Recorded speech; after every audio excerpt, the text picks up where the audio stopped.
We all ask ourselves at some point, why are we here? That one simple question is at the core of the entire history of philosophy, science, and all the existential thoughts that humans have pondered over the ages. In this vast universe, with billions of people coming and going, we can't help but wonder, what purpose do we have? Are we really as significant as we think? Or are we just one small part of an endless chain of existence? Science has given us countless explanations about the world around us. It tells us about the Big Bang, evolution, and how things work. But when it comes to finding the deeper meaning of life, science often leaves us with more questions than answers. Religion, on the other hand, once offered a sense of meaning and purpose, and still doing it, but today many people struggle with it, especially given the conflicting beliefs of different religions. This is where nihilism comes in, a void that could never be filled, a concept introduced by Friedrich Jacobi. The term nihilism comes from the Latin word nihil, which means nothing. Nihilism is the philosophical view that life is inherently meaningless and that we are not as special as we often think.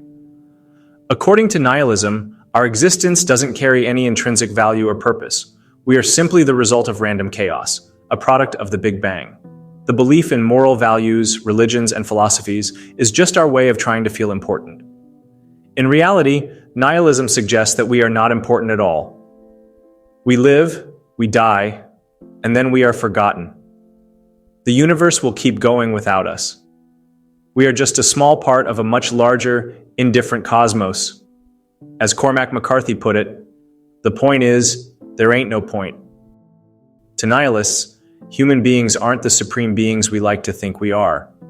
Our existence doesn't have any particular significance. We live in a reality that seems significant to us only because we are in it, but that doesn't mean it actually matters. Joseph Heller captured this feeling perfectly when he said, "Man was matter. That was Snowden's secret. Drop him out a window and he'll fall. Set fire to him and he'll burn. Bury him and he'll rot, like other kinds of garbage. The spirit gone, man is garbage. That was Snowden's secret. Ripeness was all." The idea of nihilism began to spread in the early 19th century, thanks to Friedrich Jacobi, who used it to criticize transcendental idealism. Later, it gained popularity through Ivan Turgenev's novel Fathers and Sons, 1862, where a character named Bazarov promotes a belief system of total negation, denying the value of everything. Fyodor Dostoevsky was next to explore this stage of life in his novels. In Russia, nihilism took on a political meaning as it became associated with revolutionary movements between the 1860s and 1917 that rejected the authority of the state, the church, and even the family. The anarchist leader Mikhail Bakunin famously said, "Let us put our trust in the eternal spirit which destroys and annihilates, only because it is the unsearchable and eternally creative source of all life.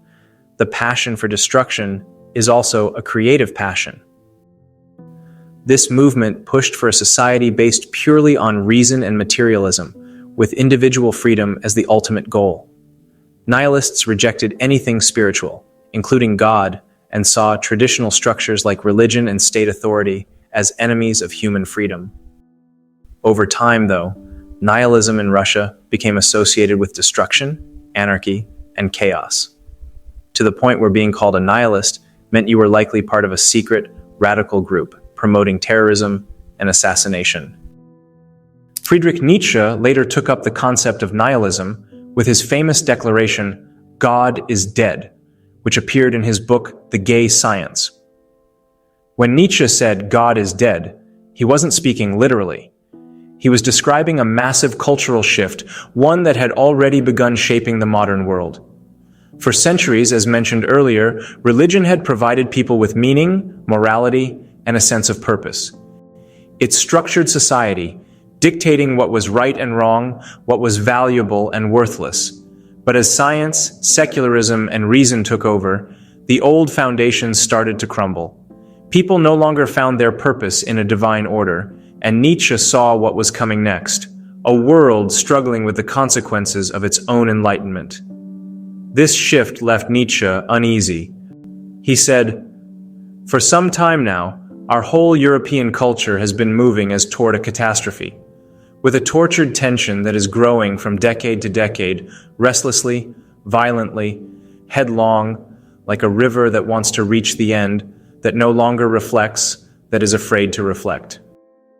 He saw this as an existential crisis, not just for individuals, but for civilization as a whole. If people abandoned traditional values without replacing them with something stronger, they would be left in freefall, grasping at whatever ideology or belief system could give them a sense of stability. This, to Nietzsche, was the danger of nihilism. Nihilism, as Nietzsche describes it, is a pathological state brought on by mental exhaustion. However, it is not an endpoint, but something to be overcome. Nietzsche saw nihilism as a challenge, one that must be transcended, not indulged. After all, nature abhors a vacuum, and a life devoid of meaning demands something to fill the void. But this raises an important question. What causes the feeling of meaninglessness in the first place? Philip Phoenix, in his book Realms of Meaning, identifies several factors that threaten our sense of meaning and significance.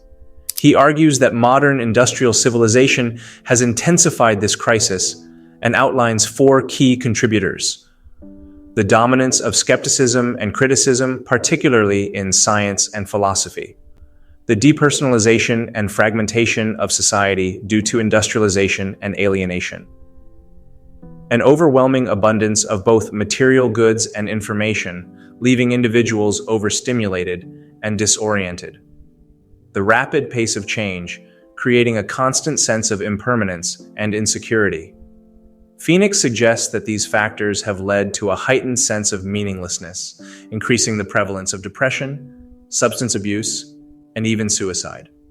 This in turn reinforces the nihilistic outlook, creating a vicious cycle.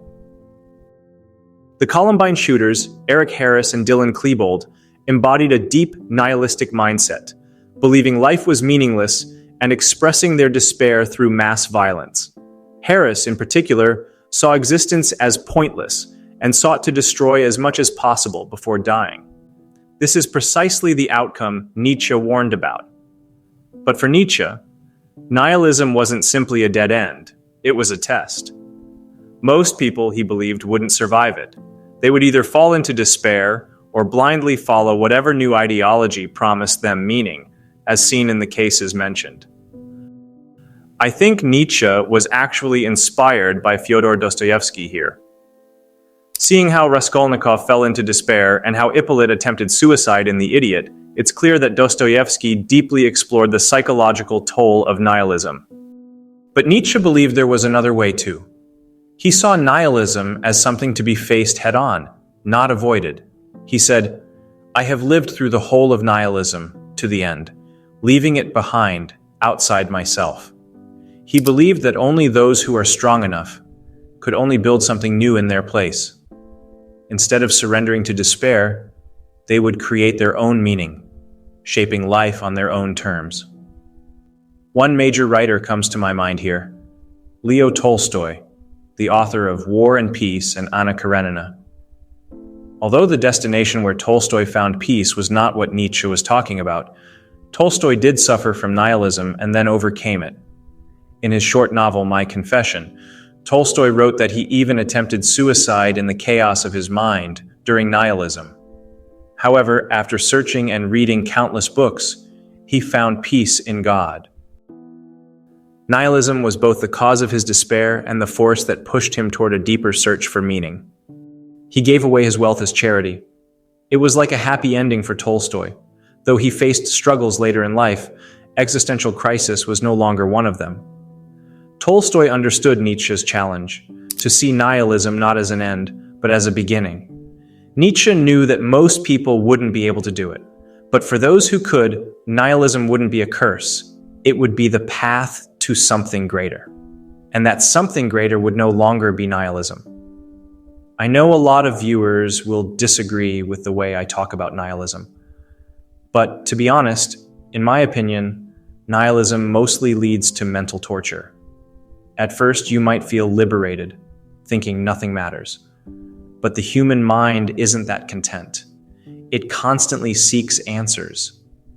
And when we refuse to search for meaning, we end up searching for ways to cope with the emptiness, which often leads to self-destruction or harm to others.